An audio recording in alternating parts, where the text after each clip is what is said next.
Hello YouTube, and welcome back to another video on my crazy idiotic channel. I am Mr. 4IQ, and this is going to be an update video on what we're going to be doing, and stuff that we're going to be looking at, and a repair to be made on this truck. Now, as I'm sure you can probably see, this tire is steered out a lot, and this down here is not good looking at all. Okay, so let me show you. We took a hard nosedive, and I broke some steering linkage. And I probably shouldn't be moving that around, but in here, where it connects to the axle, has completely broke off. Right here is where it was attached to the hub carrier, right up in here. So that's busted. I gotta order some replacement parts. So this truck is out of commission for quite some time. Well, not quite some time, just until I can get some parts ordered. But this made me very not happy. Granted, this truck is getting old. It's the oldest one I've got. But still, it does not make me happy. It makes me very mad that some linkage snapped. Over here is fine. When I looked the truck over, it doesn't seem to have any more damage other than that. So when I get parts in, that will be a replacement video. So there's that. Now let me show you what I'm going to be doing with this one and my green truck later on. When I moved out of my old house, there was some chaos and issues with radio systems. I had this one and my green Dodge hooked on the same radio system, and we lost that radio. So now I'm going to order a replacement radio along with the replacement steering knuckle, and yeah. So I've got, hang on one moment.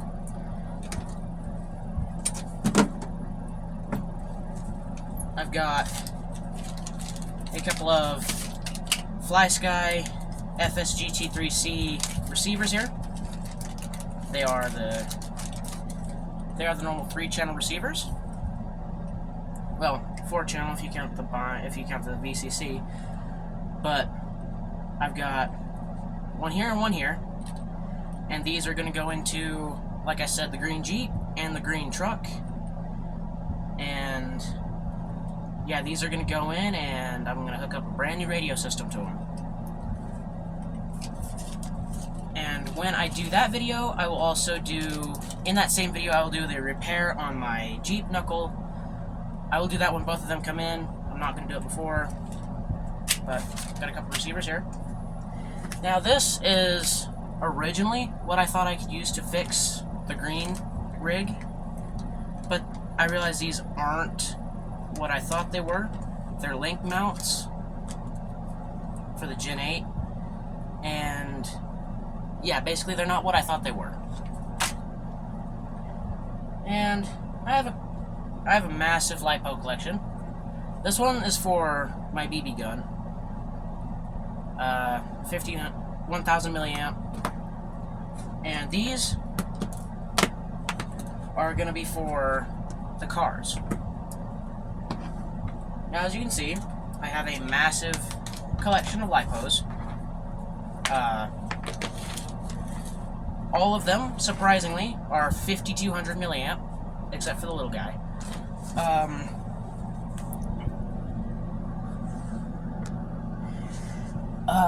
Let's see. The Gladiator, the red Jeep Gladiator, takes these 3 here. Well, these 4. It takes these, along with the green Jeep, the one with the broken knuckle, and the green truck. They all take these, and my Ford Bronco, which I'll show you in a moment, is going to take all 4 of these for itself until I can get some new rigs. So, there's that. And really quickly, don't remember doing this before, but for a good RC charger, or even AEG, airsoft chargers, I recommend this Electron Pro. You know, it's a really nice charger. And I made the mistake of going to a RC hobby shop for a charger for this. And let's see where I put my cable. Here it is. So, these were originally two separate cables. This side goes into, these two ports on the charger, red and red, black and black. Now this does hook into the AEG. As you can see, the red leads to the red and the black leads to the black. Now originally for this, the way I got it was flipped around. The wires were flipped around in the connector. And the guy there told me I wouldn't recommend reverse polarity charging, but if you're going to do that, I'd watch it very closely. So I came home and I thought, well, what am I going to do? I can't use this on reverse charging because I don't know what it's going to do. So I popped these out, flipped them around, put them back in, and now I've got this. Then I got this to connect into my charger. Yeah, it goes into this end.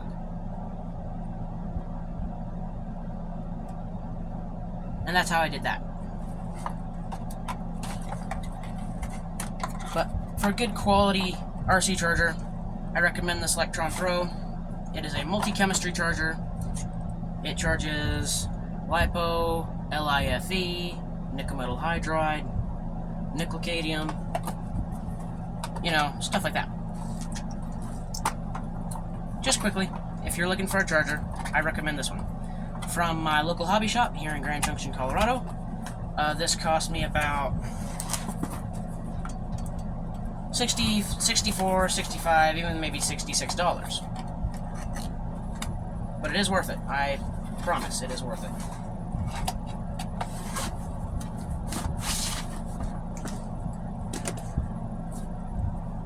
Moving away from that,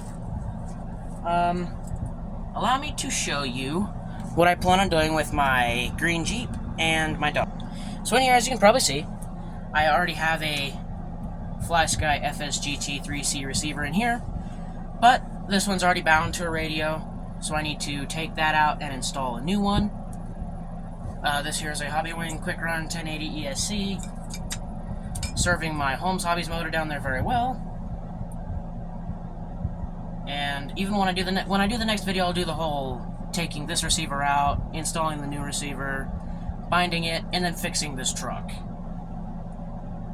But there's what I'm going to do for that one. Now for the Dodge, it's going to be a lot more complicated.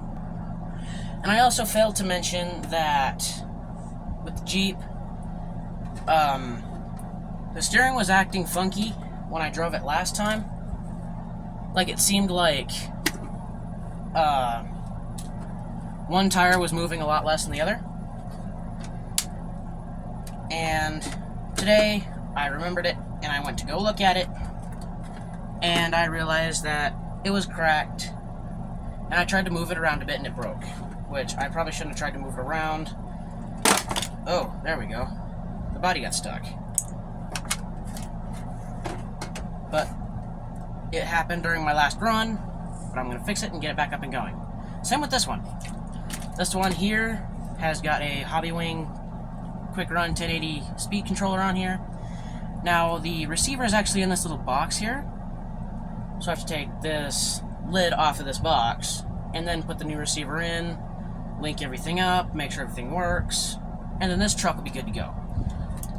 And a while ago, I mounted these Top Truck Challenge Baja claws on here just to beef the truck up a bit, and I've always preferred these over the mud boggers I normally run anyway.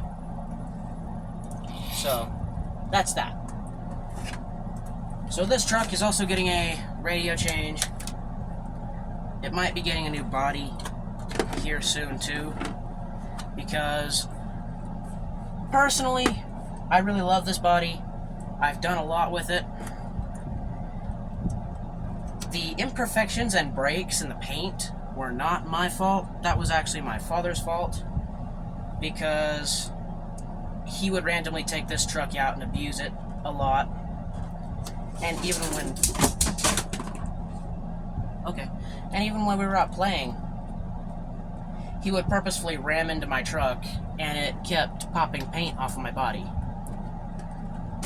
So, I'm going to work on, first of all, replacing the steering and radio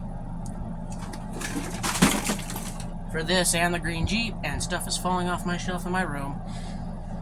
And that's what that's going to be. Okay? And here it is. The almighty Ford Bronco. I worked on this one a lot, and I did some stuff to it. As you can see, I mounted the body.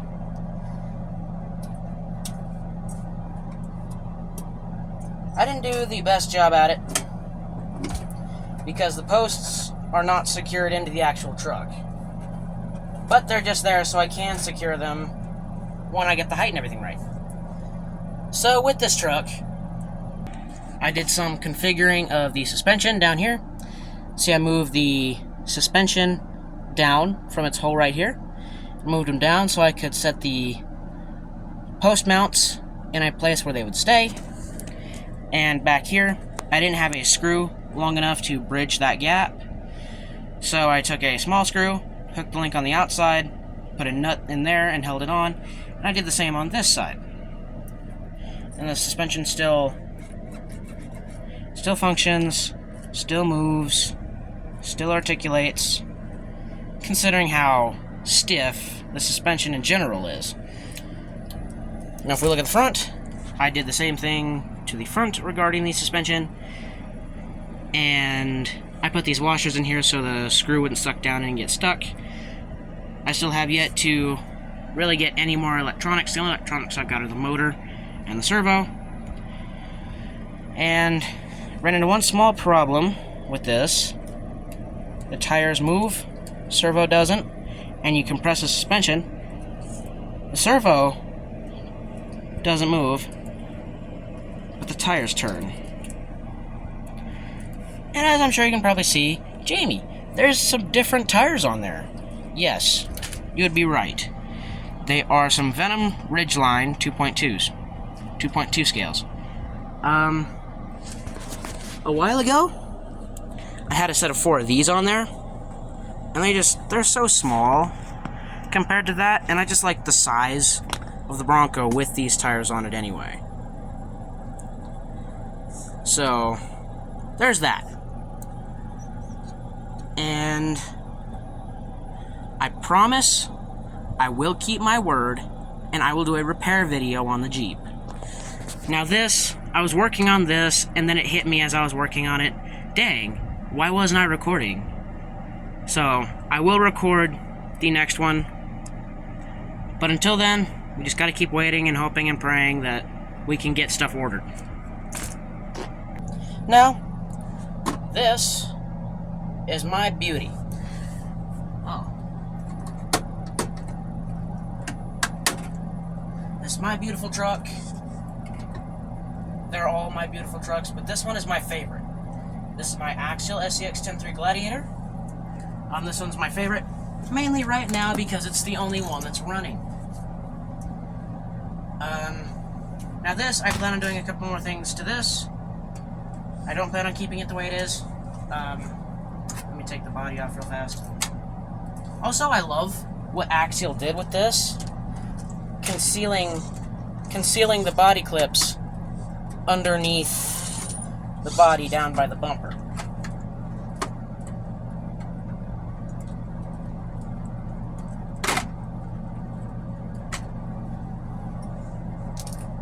Now if I pull this off, we reveal the inside of the truck. Now in here there is a small space for mini LiPo. I've got my 4th Electron Pro battery in there, and I still have stock radio, stock ESC. The stock ESC and comes with a receiver in it, So if I change the ESC, I gotta change the radio system as well. Which is conflicting because when I got this motor, this is a Holmes Hobbies 12-turn Crawlmaster.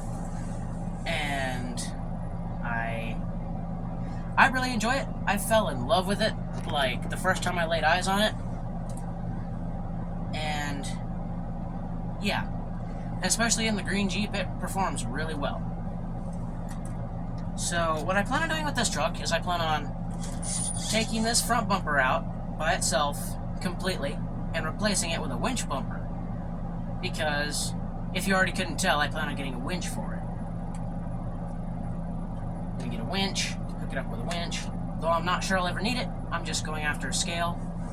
But it needs to be a functional winch, because functional winches are awesome. And, you know, I've got a scale fake winch I can put on this, but it just doesn't look right. It looks cool, but it doesn't look right, especially on this bumper right here. So I've got to get that done. My shocks need a bit of oil, so I need to go run to my local hobby shop and get some oil here at some point. And yeah, basically I just need to, for this one it's all upgrades. For the Jeep and the Dodge, it's a replacement scheme because, again, the Jeep is broke. I'm still not happy about that. I'm really angry about that. But all I want to do right now is I want to take this outside and go play with it. So, let's go.